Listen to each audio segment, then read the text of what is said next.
This show is a part of the Th.M Podcast Network, the home of great music podcasts. Visit us at fmpods.com.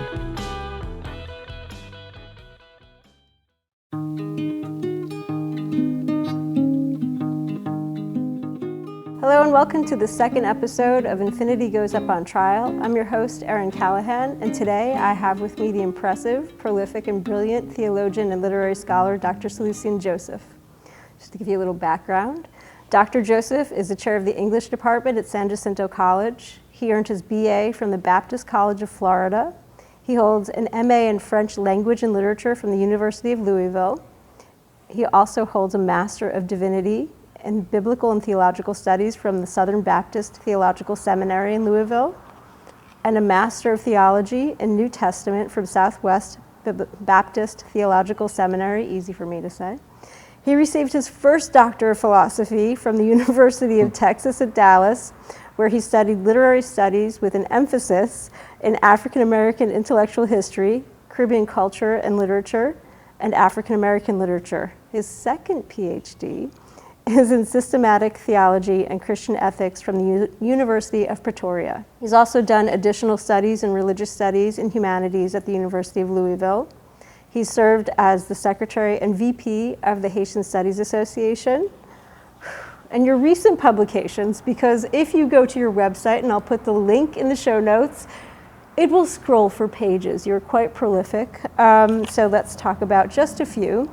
Aristide, a theological and political introduction, theological education and Christian scholarship for human flourishing, hermeneutics, knowledge, and multiculturalism, theologizing in Black on Africana theological ethics and anthropology, revolutionary change in democratic religion, Christianity, Vodou, and Secularism, Vodou and Christianity in interreligious dialogue, and the forthcoming Evangelicals, Catholics, and Vodouisans in Haiti, the challenges of living together. It's a collection of essays you edited. Welcome. Hi, Erin. It's a pleasure to be here. That is a truncated but still impressive introduction because you are so impressive, and I'm so grateful to have you here that you've agreed to put yourself through this scrutiny with me. Please, will you tell me a little bit about your work and your research? Yes. Where do I begin? Well, as you mentioned, I have a PhD in literary studies. Mm-hmm. So, from a literature perspective, mm-hmm. I specialize in African American lit, Caribbean lit, such as the Harlem Renaissance. For example, I wrote my PhD dissertation on the Harlem Renaissance negritude in a literary movement in Haiti called Haitian indigenism. I'm also, in my work, I also engage African post-colonial literature and anything that has to do with the Caribbean, both Francophone and Anglophone expressions.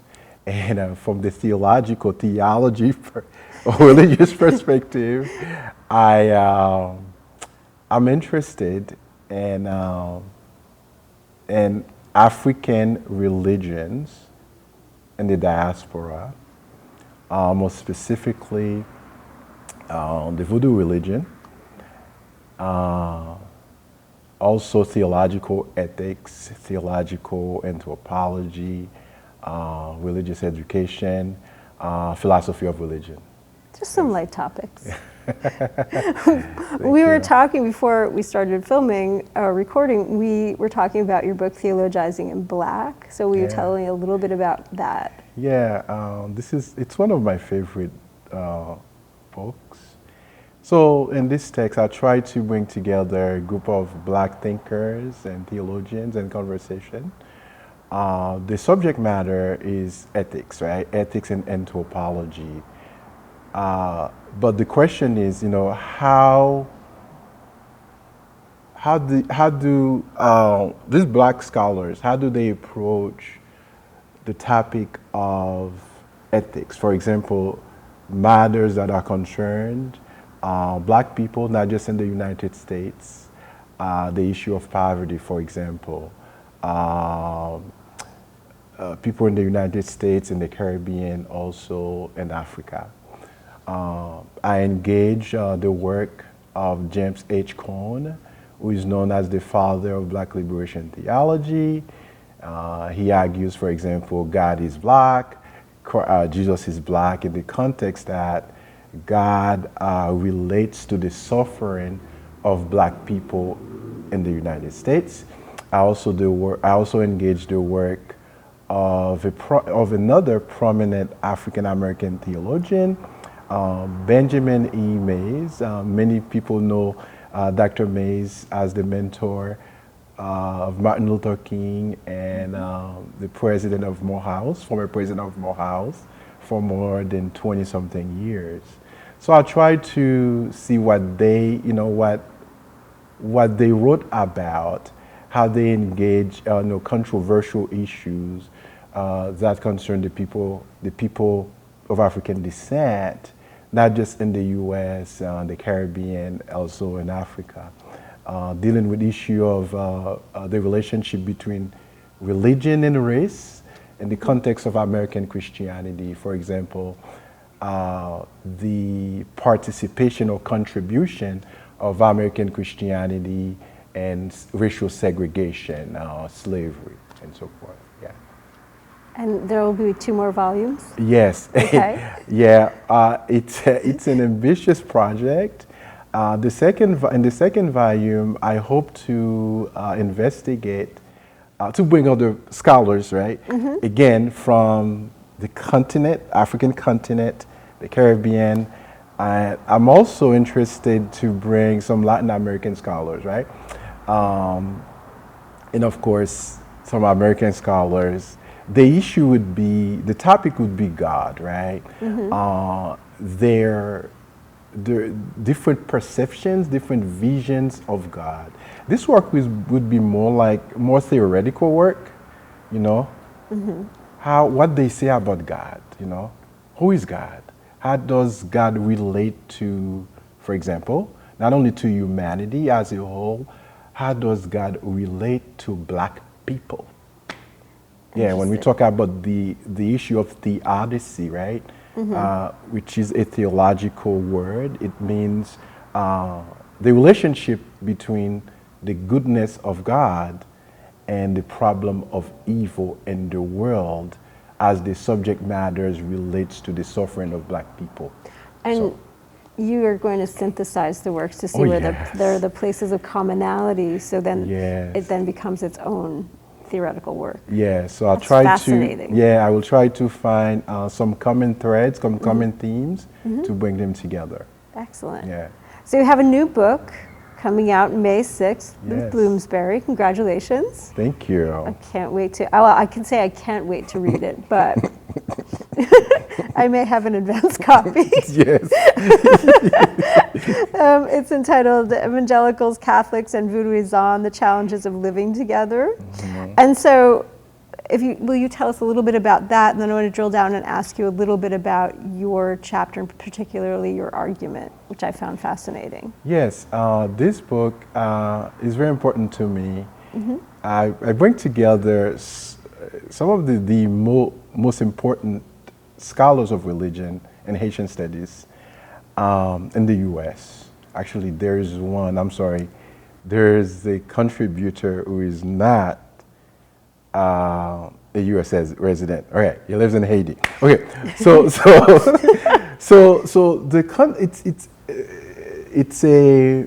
an 11-chapter book. Okay, and I contributed a book chapter. So the context of this book, I have to take it back to 17th century. Okay. The problem, I call it a problem, the problem of Christianity and slavery. It becomes a problem because of Christianity's involvement in the slave trade. When I say Christianity, maybe let me clarify this, how people used Christianity as a religion to carry out their own agenda, political agenda, you name it, okay? Yes. And And that's going to create a problem for many generations to come in the Haitian society.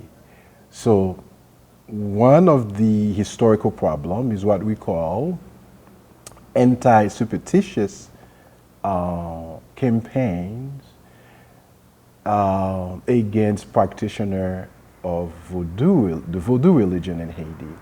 There were like 4 major ones. One that happened in the early 19th century, 1930s, right after the U.S. occupation in Haiti. Then another major one in 1938, 1941, and 42. So in the Haitian context, right, the battle for God, right, the battle over religious ideas, the tension, there has been a tension between the 3 major religious traditions in Haiti: Protestant Christianity, Vodou, and Catholicism. So, interestingly, the Haitian state is also complicit in the persecution of Vodou practitioners. So I try to say, okay, what can we do? How do we address this issue, right? With respect to the importance of religious diversity, with respect to religious freedom, the practice of religious freedom, and human rights, what we need to do to improve the problem of religious hostility and tension in the Haitian society. I think that's the thing that I loved about your chapter, and I want to read, just share with everyone your argument. I'll tell you what I love about it, is that it's who you are. Rather than just identifying the problem, you're looking for ways that people can live together harmoniously or work through the problem and find reconciliation. And I think from my experience with you, that is always your baseline. If there's a problem, how do we find a meaningful, peaceful way forward so we can all flourish and be our best selves to then make whatever community we're working in better. And I appreciate, as someone who works for you, I appreciate that very much. We work together. Yeah, well, see, and that's we what I'm are a talking. community, remember? That's what I mean. So you say, I'm arguing understanding the content of interreligious dialogue and its implications and knowing some basic human skills about human relations are useful and relevant to the project of religious peace, reconciliation, social coherence, and nation building in Haiti. And I love that. And I would just like, I think it's sort of an expansion of what you were just saying, but if you could just drill down a little bit more on it, you know, and I'm sure people who tuned in to listen to Dylan are thinking, what does this have to do with Dylan? Wait, we're going to get there, but I want to focus on Celucien's brilliant work first and then contextualize it in our discussion of Dylan. Well, look, I guess the key phrase is interreligious dialogue. To engage in dialogue, right? We need to be active listeners, right? To understand what the other party is coming from. Right. We need to know the historical context. What you know, what is it exactly that brought the divide? Okay? If there is a division between 2 groups of people, why? What's the reason? Right. So interreligious dialogue implies that, okay, this religious tradition, or those individuals that belong to this religious tradition, the other individuals that belong to the other tradition, they need to talk to each other. So the first phase would involve talking to each other, understanding, okay, why are you mad at me? Why? Right. Because if I have the right to practice my own tradition, even though it may contradict your own, but I have a right. You may not agree with my religious perspective or my belief. I do have a right you know? So I tried to come up with, I guess, solution. It is your name, if you mispronounce it? Yes, for people. For example, I proposed a curriculum that would introduce children to respect different belief systems. Not only that, to educate Haitian children in the Vodou religion. That's one. So they know, because that's part of their tradition, okay? Right. And also for them to understand, I mean, Christianity, the understanding of Christianity is not such a problem in Haiti. I would imagine not. Yeah. For most places, For too. most places. Right. You know, the West is very Christian. Yes. You know, at least has a Christian foundation. Yes. Right? As we know, you know, there is no West without Christianity. Exactly. You know? But it's the education of the people in that religious tradition. This is very important. So I'm arguing, okay, it doesn't matter whether you're a Protestant or a Catholic, you need to know. Because you need to know that tradition, you know, because there's a problem.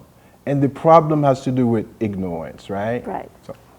And I would say, in general, education and honest, factual education and open and honest communication can solve a lot of the problems. Yeah. Yeah. Oh, yes. Yeah. So you are one of my Dylan adjacent scholars that I hope to expand the conversation with folks like you that I wrote about in my introductory blog. And so what is your experience with or exposure to Dylan? Oh my gosh, that's a great question. I'll tell you, when I was in high school, first of all, your audience should know, I was born in Haiti, I should say that. I came to the States when I was 15 years old. So I went to high school in the great state of Florida, right? But when I was in high school, I was exposed to different musical styles. And I may have been exposed to Dylan, but however, it was when Dylan won the Nobel Prize in 2016, you know, as a literary scholar. I'm like, who's this guy? He's not a novelist, he's not a poet, you know? What's going on here? There is a lot of pushback Yeah. I said, what's him winning it. Yeah, I said, what's going on here? Or being awarded, I should say. Then I said, okay, let me do some investigation. Let me read some of his music. You know, I'm a guy who's driven by text, right, by language. So that was really my real exposure to Dylan. Also, I mentioned to you earlier, growing up in Haiti, folk music is a big deal. What we call musique racine, roots music, right? Right. So I've always been interested in folk music, okay, or roots music in Haiti, how we call it. But however, the folk musical tradition in Haiti correlates with the practice of Vodou, or the Vodou tradition, let me put it this way. So as a person who grew up in a Protestant home, you know, we were not allowed, you know, siblings and I were not allowed to listen to those songs because of the relationship, right? To Vodou. To Vodou. Right. But it was until I went to college. I had more freedom. I wanted to go back to the Haitian tradition, to learn more about the culture, you know, the experience of the Haitian people. Then I went back to, yeah. Then of course now, because you're so compelling, right? When you talk to me about Dylan, now I'm like, okay, look, I need to study this guy, you know. In your office the other day when you said, now like you're just finding so much, and I said, I'm sorry and you're welcome. And we had a good laugh. But it's interesting because he was awarded for having, and the quote is, for having created new poetic expressions within the great American song tradition. And some of the pushback was that, I love the argument that literature is not the right category because it's too limiting for what he does. And he's not just in folk music, and you can say blues and jazz and all the music he's doing, that he's just kind of pulling from everywhere, which was part of the argument in my dissertation. But I came to Dylan through words too. My stepdad gave me a book and said, take this, of his lyrics, and said, take this, brother, may it serve you well. And I think I've done okay with it. But he says in his speech, our songs are alive in the land of the living, but songs are unlike literature. They're meant to be sung, not read. Yeah. And so the words in Shakespeare's plays were meant to be acted on stage, just as lyrics and songs are meant to be sung, not read on a page. And he says, I hope some of you get the chance to listen to the lyrics the way they were intended to be heard in concert or on record, or however people are listening to music these days.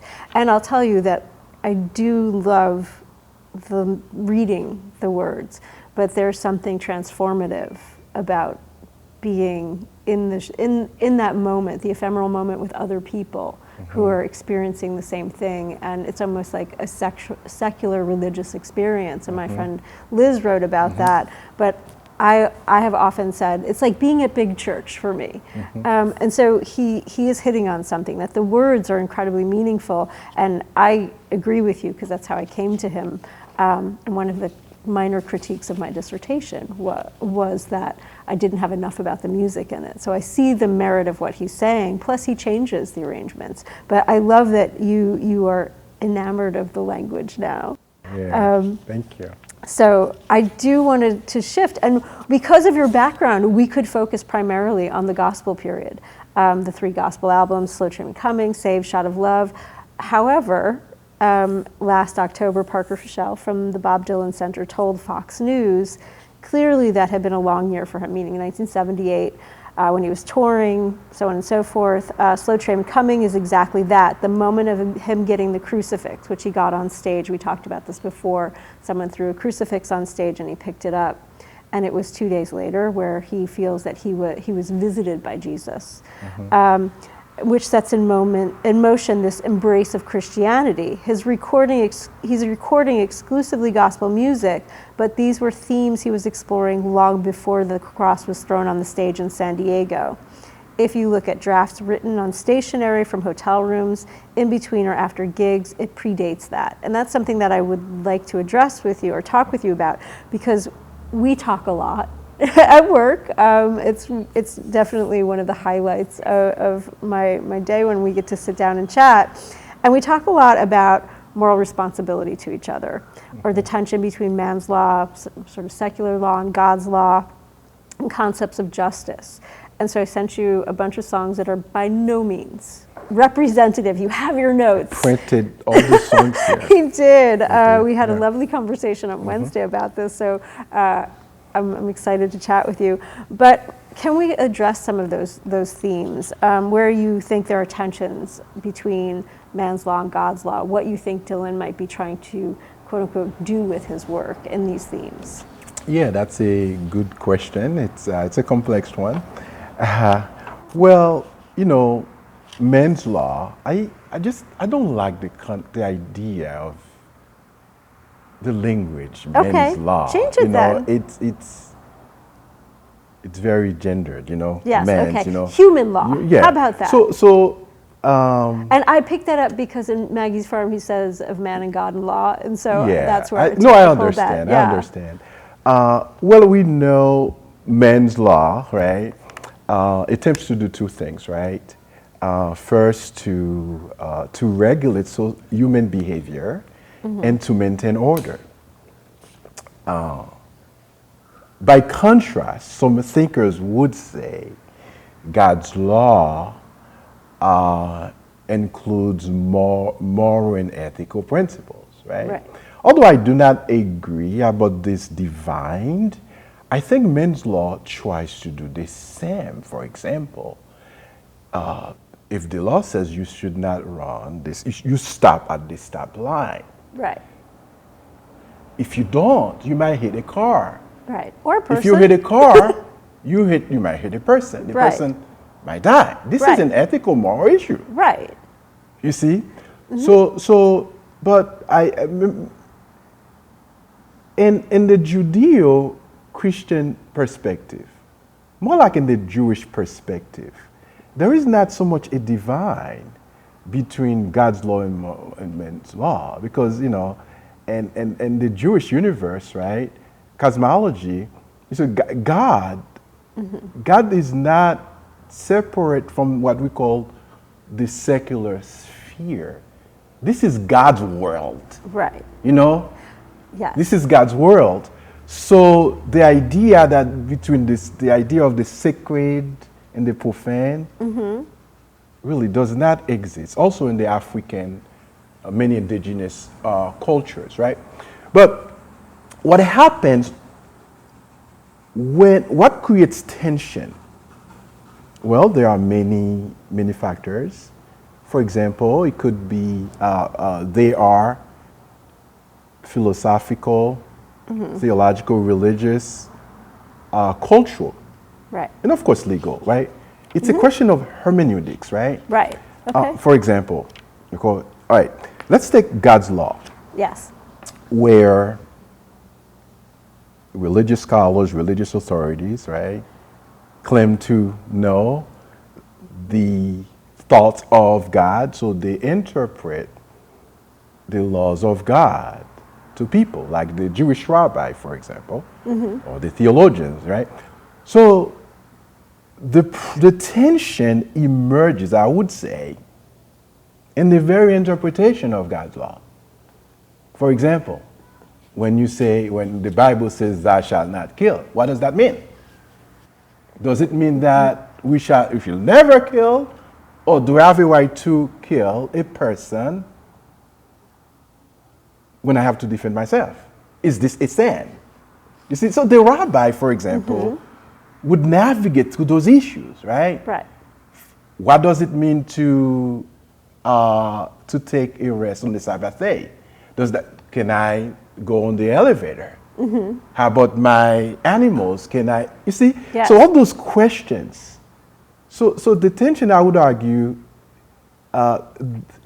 hermeneutics, interpretation, okay? This is where everything emerges. Now, for example, in our society, as we know, if we talk about men's law from a secular perspective, one of the general objectives of the law is to ensure equality, fairness, right? And that people's rights are protected, right? And of course, that relates to the idea of justice. Yes. So let's take, for example, a controversial issue in our culture, such as abortion, same-sex marriage, euthanasia.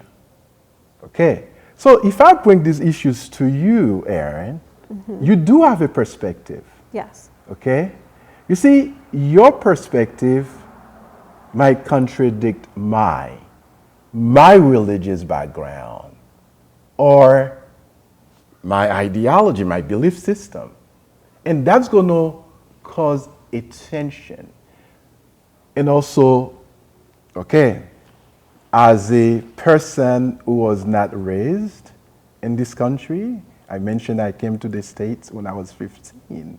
So I came to the United States with a cultural background. Right. Right?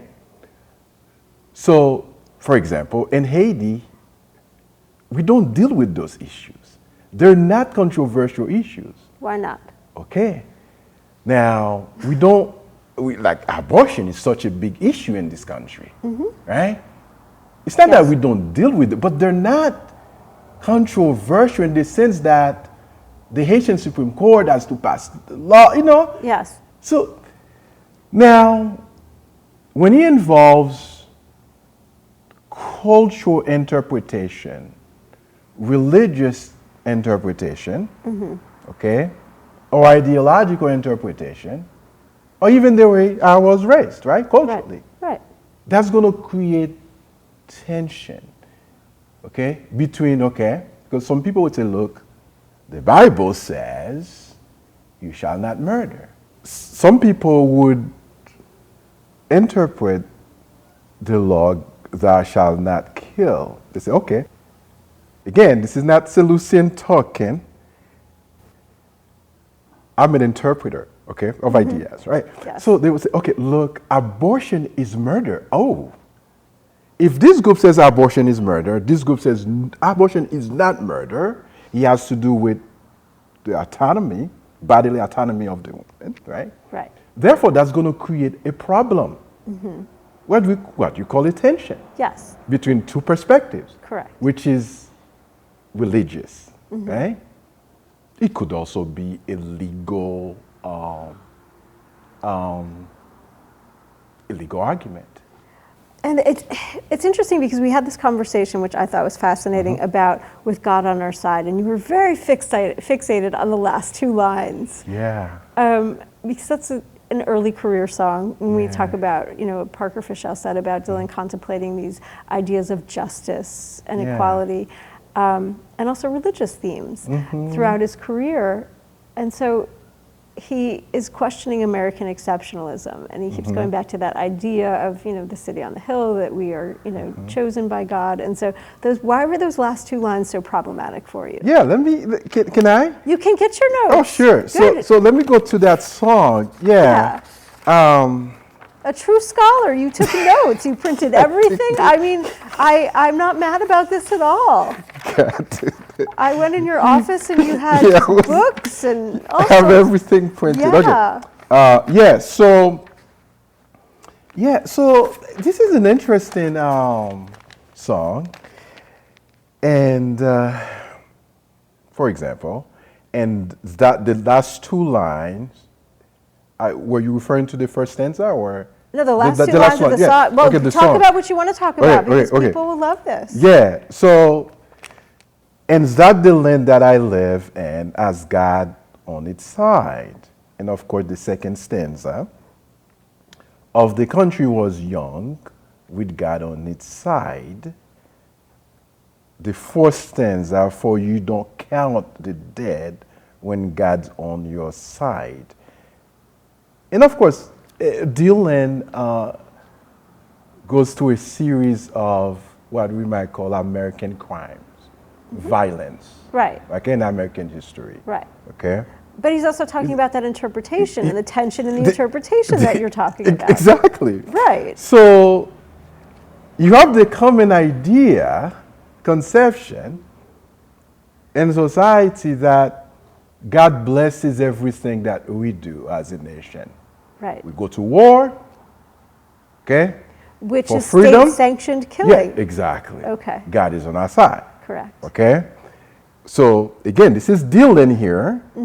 We waged war, right? The Spanish-American War in 1898, right? That took place.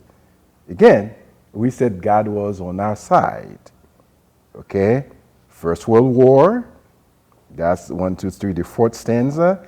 God was on our side. Okay? And we forgave the Germans. Wow, what a line. And we were friends. God was on our side. Right. So there's a tension. Again, this is where Dylan portrays himself almost as the conscience of the people. Yes. You see, the prophetic mouthpiece of God. And he resisted being called that. He resisted. The voice of a generation. But in reality, it's countering the culture. So this is not true. Right. You know? And when did he write this? So 1963? Okay. So, in fact, Dylan is trying to say, look, we've got it wrong. Okay? Yeah. Because you have to understand Dylan here, again, a promoter of social justice, peace, harmony, unity, okay? Now, we cannot hold God's captive. We cannot call upon God to bless the things that we do. that are evil, for example, or that do not contribute to human flourishing in the world. Right. Or the common good. Right. Okay? So Dillon says, okay, there's a false belief here that we need to counter, we need to interrogate. It's American exceptionalism. It's American exceptionalism. Right. And I understand every country, I think every country in the world has some kind of, exceptionalism, right? I would imagine you'd have to. Yeah, you have to. Right. Just like in Haiti, Haitians say, oh, we're the first black republic. We beat the French, the British, right? That's Haitian exceptionalism, right? Right. But again, Dillon is questioning the very morality of wars. Not just the wars that, the United States as a nation had waged or involved in, but wars in general. He does that in Masters of War, which I didn't give you, but I said that in it, it's about the people who are building the bombs, the politicians, and so on and so forth. And in it, he says, even Jesus would never forgive what you do. That they're not the people actually going to war and fighting the wars. They build the mechanisms of war and create the circumstances for other people to go to war. But he says, you run as soon as the first bullets fly. And so he's saying, again, questioning that idea that God's on our side, that, that maybe even in some cases of people who profit from war, the gospel of wealth. And so he's questioning that it's so profane that even Jesus wouldn't forgive you. Jesus who forgives all. And when he sings that line, when it gets to that line, it always gives me chills that what you have done is so horrible, a sin against humanity, that even the most loving, forgiving being would not forgive you. And so he's questioning that theology too there. Yeah. But again, that's where, but you see, in Christian theology, there's this big debate, and of course you're aware of that. Those who have approved of wars in general, and those who said no, the Bible condemns all wars, right? For example, the great St. Augustine, one of the most brilliant Christian philosophers and theologians. Another Dylan song, I Dreamed I Saw St. Augustine. But it's interesting, but St. Augustine was not a pacifist. Right. He was not. You see, so people would appeal to his theological arguments, okay? In fact, you can use St. Augustine here to counter some of Dylan's claims about war. Okay? Now, and of course, there's a context. When do we go to war? When shall we not go to war? Right. Okay? Let's say in 9/11, okay, our country was attacked by terrorists. Right. Do we go to war? Do we just stop looking at our enemies? That's complex because This it wasn't nation state versus nation state. It wasn't as cut and dry as it had been previously, where one country attacks another. We're talking about ideologies, or ideological zealots attacking. But of course, we understand where Dylan is coming from. Right. Right. He's challenging an ideology, right? That is at core of American exceptionalism. We understand that. Right. Yeah. So why does he end with those two lines? If God's on our side, he'll stop the next war. Let's see. He says, I lost my... You lost your notes? My page 10. Trying to... that's 9... That's funny. Because I would love to read the next line. Let me see here. Okay, I have it here. Okay, Good. There we go. All right. I'm so sorry. That's okay. So he says, if God is on our side, he'll stop the next war. Okay. Right. Here's the problem. This is how I see it. As a theologian, a religious scholar. See, if is conditional. Correct. So not just a theologian, but also as a literary scholar. A scholar, yeah. The little word "if" is deep here. Yeah. Right? It's profound. So now I think here he's addressing the problem of theodicy, the tension between the goodness of God, the sovereignty of God, that is, God is able to do everything he wants to. Right. Stops a war, for example, stops evil in the world, Right. stops human suffering, and the problem of human suffering. So if God is really on our side, why can't he stop the next war? So why? I'm asking you. You see, you're asking me why. You see, this is where we have to get theological. Okay. We have to go back to the doctrine of creation. Okay. The idea that men and women, okay, are created in God's image. For theologians, that means we are endowed with freedom, with free will. Right. Okay? Not sovereignty, not total sovereignty now, this is different. But there's a sense that God has given us not only moral responsibility, the moral will to choose, to make choices. And some of those choices might contradict God's plan for the world, God's plan to stop human suffering, God's plan to stop war. But because we have a choice, you know, to make war. So when we act intentionally, deliberately. Against God's will. Against God's will. Right. So therefore, God cannot stop it. Right? And of course, He will not stop it because God, you see, in the Hebrew scripture, God is presented as a partner with human beings in creation and human history. So God works together with people in their suffering, their decision making.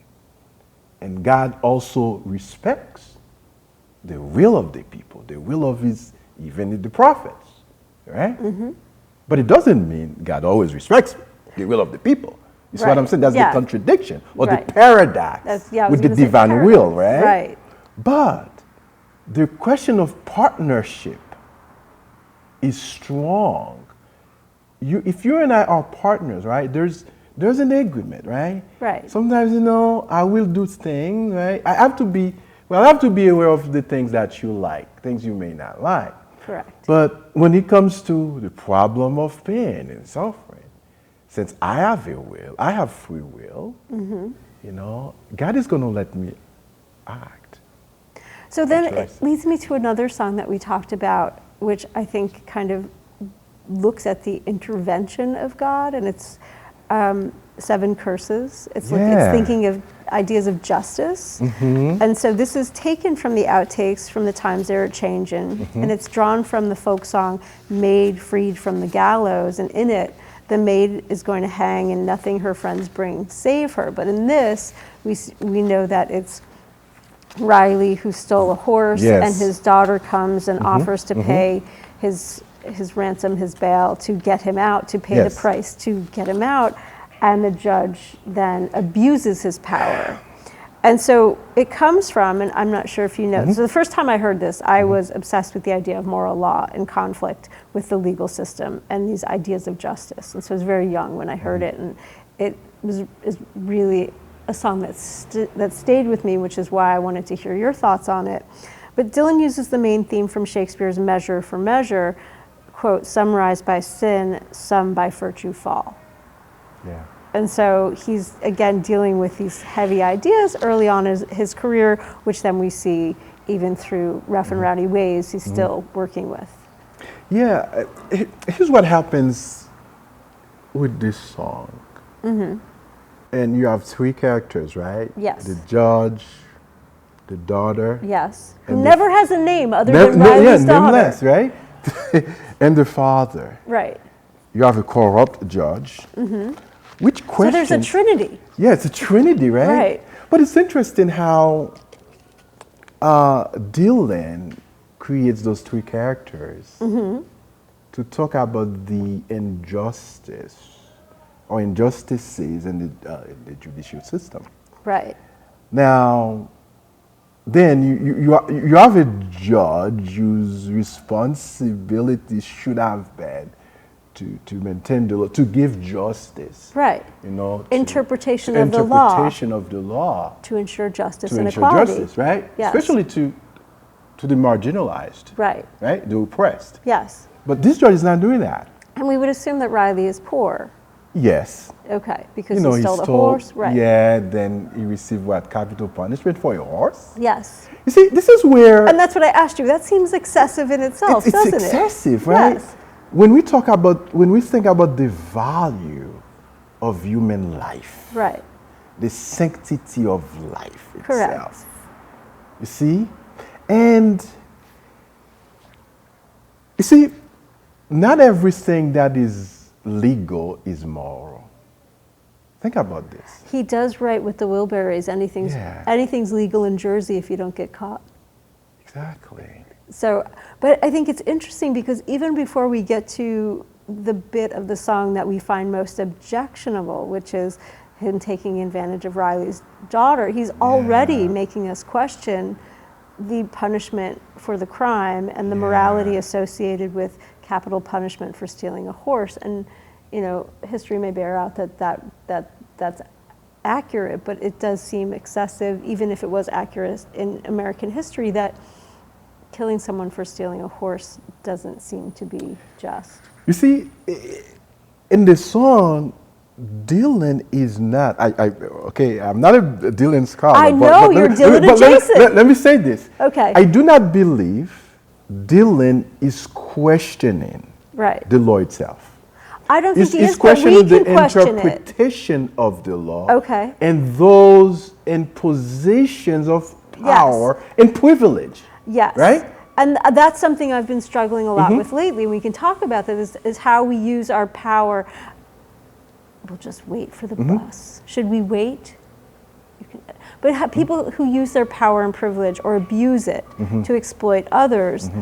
And so, again, just as you were saying, there are tensions in the way that people, the whole, you know, the sanctified, the people like priests or rabbis or folks, theologians who interpret God and God's law, we rely on judges to interpret the law fairly for us. And so Rob Kelly, who had the podcast Pod Dylan, which just sadly ended, said it's curious to him that judges are one of the most prominent figures Dylan critiques throughout his entire canon. And he's doing that maybe to the end that you were saying, that he's critiquing the interpretation of the law. Yeah, it's the interpretation of the law. Just like, we can draw a parallel here between judges and religious authorities. Correct, because they both hold authority in positions of power. Yeah, not only there's a group that speaks, right, in the name of God. Right. There's a group that speaks in the name of the law. Right. Right? Yes. Whose central function is what? The maintenance of what? Human rights and social justice. Right. But when you have a judge who's acting contrary to the very spirit of the law, that's problematic. There's a parable in the gospel. Jesus was talking to his disciples. He says that there was an unjust judge in a town, a poor lady, the Greek word, somebody who belongs to the marginalized class, right? That's word that's used there. But Jesus never tells us what happened to the lady. Right. But he says that the lady goes to the judge, to the courthouse every day, seeking for justice from an unjust judge. To the degree that the judge says, I'm tired of you, lady. I don't want you to come to my courthouse. Guess what? What? He gives her justice. Yeah. Just to get rid of her but not because he feels morally compelled. Exactly. Correct. But so in this, when we get to the point, and we talked about this, maybe you need to find your notes, because you were talking about redemption and the prices paid. Yeah. And so I would love to hear well, I've already heard them, but for you to share your thoughts on the exchange that happens. The exchange, yes. It's a terrible exchange. It is. It's a terrible exchange where the father warns the daughter, look, this is what's going to happen. Okay? You're going to pay the price. Right. Because he says, gold will never free your father. The price, my dear, is you instead. Yeah, so I think Dylan is doing a theological work here. Okay. The idea of the price. It's a language that is used prominently in the New Testament, also in the Hebrew Bible, to talk about redemption, ransom, right? Paying the price on behalf of. Right. Right? So now he's doing a theological, he's using theology as a tool of analysis, at least the language. Right. As far as I can discern. Yeah. Okay, to say, look, not only this is morally wrong, okay, the daughter is not the right substitution. Okay. Okay? Why not? Why not? Well, tell me more. The judge needs to correct his wrongdoing. Right. He needs to be held morally accountable for his action. Not the daughter. He abuses the daughter. He abuses his power if there's a price that's paid for bail or ransom and she pays it and then he changes it, he's taking that legal authority to then change what the ransom is. But you see, here's what he does, right? So this is an issue that calls for reparation. Okay? Not only the daughter pays the price. Yes. The judge hangs her father anyway. Right. The judge had never spoken to give the stay of execution. That's a double crime. Yes. And then there's a sense of divine intervention with the 7 curses. With the 7 curses. Right. Yeah. Again, we see what Dylan is doing here. Maybe I'm seeing too much theology here. No, but that's why I wanted to talk with you. You have the Exodus here. Correct. Right? When, according to the Hebrew scripture, that God sends a series of curses on the Egyptians. Right. Right? And you also have a series of curses that we see in the book of Revelation. Yep. Right? And of course, Dylan plays with biblical language a lot. Yes. You know, here's what he does, right? Okay. In the Jewish tradition, the rabbinical tradition, there is a method of interpretation called Peshurim. Pesher we use. So what Dylan does in his song, okay, some of his songs, at least the one that I analyzed, he brings together different biblical passages, right, where he does not cite them directly, but he makes allusions. Yes. Right? But he's working in the folk tradition. Yes. Also as a poet. Yes. He knows how language, you know. Yes. But he's working in the folk tradition of kind of picking from different places, and then he spins them out and they become something new. And so I think that's that's part of his process. And as you know, look, as I was reading Dylan, I was asking myself, look, man, somebody needs to do, well, maybe somebody has already done a theological analysis of Dylan's language. Christopher Ricks wrote a brilliant book called Dylan's Visions of Sin. Oh, I need to get that. I will lend it to you. Yeah. And he's quite a lovely man, too. Yeah. Yes. But Dylan's Visions of Sin, he goes through the sins and the virtues. You would love that book. Yeah, thank you. Yeah, you're welcome. I'll lend it to you. Yeah. Yeah. But don't borrow books like I do. Am I going to become a Dylan scholar now? I hope so. I hope so. That would be great. Yeah. All right, so to close out, you had said you wanted to end on a positive note. So let's do two songs. Let's look at Every Grain of Sand and I Shall Be Released. And so Every Grain of Sand closes the Christian or Gospel Trilogy albums, and he's been closing the Rough and Rowdy shows with it for the most part. He has some deviation. And Bono from U2 said it is like one of the great Psalms of David. And your response to that was? Yes. I think in this song, there are many biblical allusions. For example, there are allusions to Psalm 51. One of it's a great psalm of confession, right? Which King David wrote, after he committed adultery. He had the wife's husband killed, murdered. Okay, goes back to law. He wrote that song. Right. Also, I can see many allusions to St. Augustine's Confession, right? And for example, when we 1, 2, 3, 4, 5, actually the fourth stanza, he says that the last line, that every hair is numbered like every grain of sand. I mean, this is very.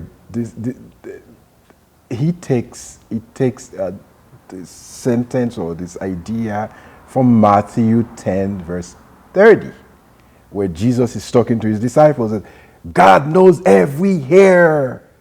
Okay? Every hair is numbered. He knows you. Right. You should not be worried. You should not be anxious for nothing in life. But in it he says temptation's angry flame, and he always, sometimes Well, this is very important for Dylan because this is he's confessing, right? Right, in the time of my confession. Yeah, in my confession. Yeah. Which he uses the term the morals of despair, right? Yeah. To reflect to his past life. So he has to confess first. Right. Confession, then the new birth. He uses the phrase, every newborn seed. Again, that's an allusion to 1 Peter, verses 22 and 23, where Peter is talking about spiritual conversion. Right. He explains, he says, the gospel is a new seed that is implanted in the new convert. So this is what Dylan is saying, every newborn seed. Yeah. Right? So there's a dying voice within me reaching out somewhere. In the time of my confession, in the hour of my deepest need, is spiritual rebirth, or in the evangelical language, the born again moment. Yeah.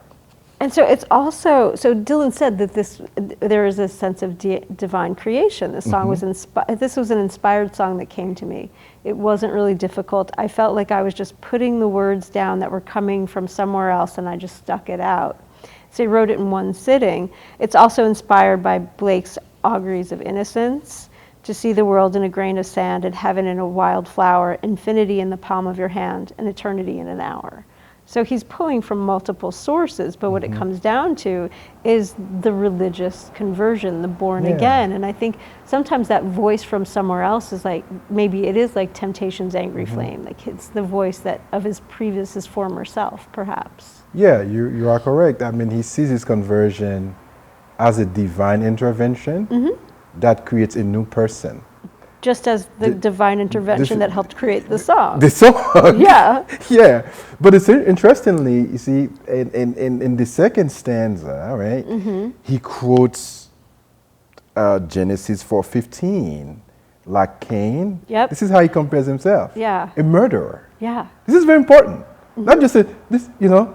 Back to back to death. Back to death. Death and killing. Yeah. But what Dylan does not say is that, okay, he implies there, right? Right. So after Cain murders his brother Abel, this the Bible says God puts a mark. God marks him. Okay? So nobody, I don't know, was that a tattoo? I don't know. We do not know. But it's interesting. I was thinking, what kind of tattoo was that? All right. The divine mark. But for Dylan, there's actually a divine mark. Okay? It's not explicitly stated here. Right. Because for him, God claims him as his own. Right? Yeah. And so we did talk a little bit about that lyric change, and then we'll move on to I Shall Be Released, and then we will close out because we're running out of time. Unfortunately, because I would talk to you all day. But there is a lyric change, and Dylan is notorious for changing lyrics, but this one always strikes me because he changed it from I'm hanging in the balance of the reality of man to I'm hanging in the balance of a perfect finished plan. Yeah. And so he's going from, again, maybe it's the conversion where he's living the life in the reality of man to then, and you said quite rightly, it's Calvinistic because it speaks to predetermination. Yeah, yeah. And so is that change, do you think, is it even the change in the lyric from the original to how he sings it now and has been singing it, does it signify that sense of conversion, do you think? Maybe. Could it? Because with Dylan, we never know, for sure. I was listening to a speaker, a Dylan scholar. He says that Dylan rarely changes his mind. He puts things aside. Then he goes back. Yep. I'm just paraphrasing. Yeah. So I'm thinking, okay, it could be, a religious, I don't know, religious phenomenon. It could be. Yeah, it could be. Yeah. Or maybe he just didn't like the way it sounded as a poet. Yeah, he did. Yeah, because he's a master of language, you know. Correct. Yeah. So, I Shall Be Released is recorded in 1967 during his retirement from touring. He's a motorcycle accident. He retires. He's recording in Woodstock with his friends, the band. They released it first on their album Music from Big Pink in 1968. And in the 1970s, Dylan said, "The whole world is a prison. Life is a prison. We are all inside the body.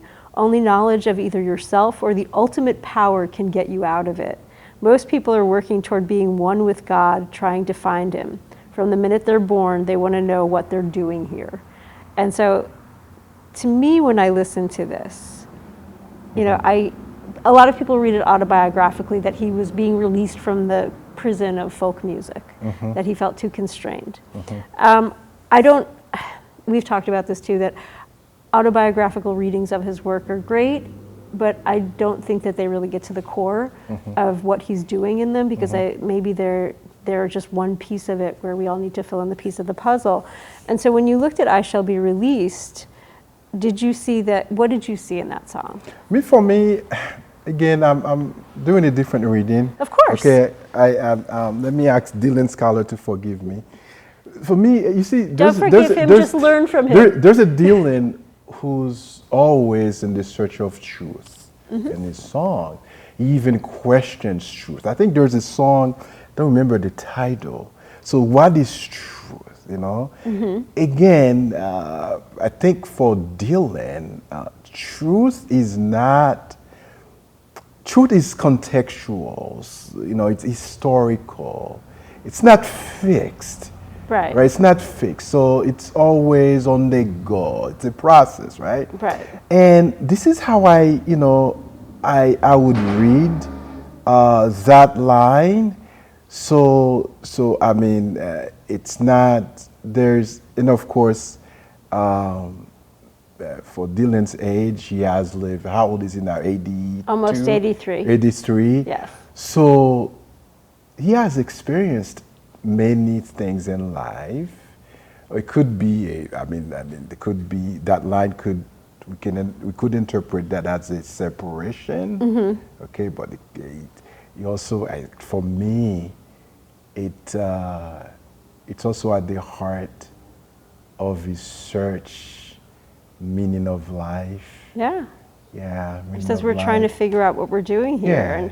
And, he mentions the Odyssey in his Nobel speech, and in the beginning of the Scorsese documentary, he says, I was born very far from where I was supposed to be, and I'm just coming home. And, he's taking, I'm paraphrasing now because my brain is glitching, but he's long coming home, like he's taking a long time, and now he's 83 and saying that. But this was 1967. He's 26 years old, and he sees the light come shining.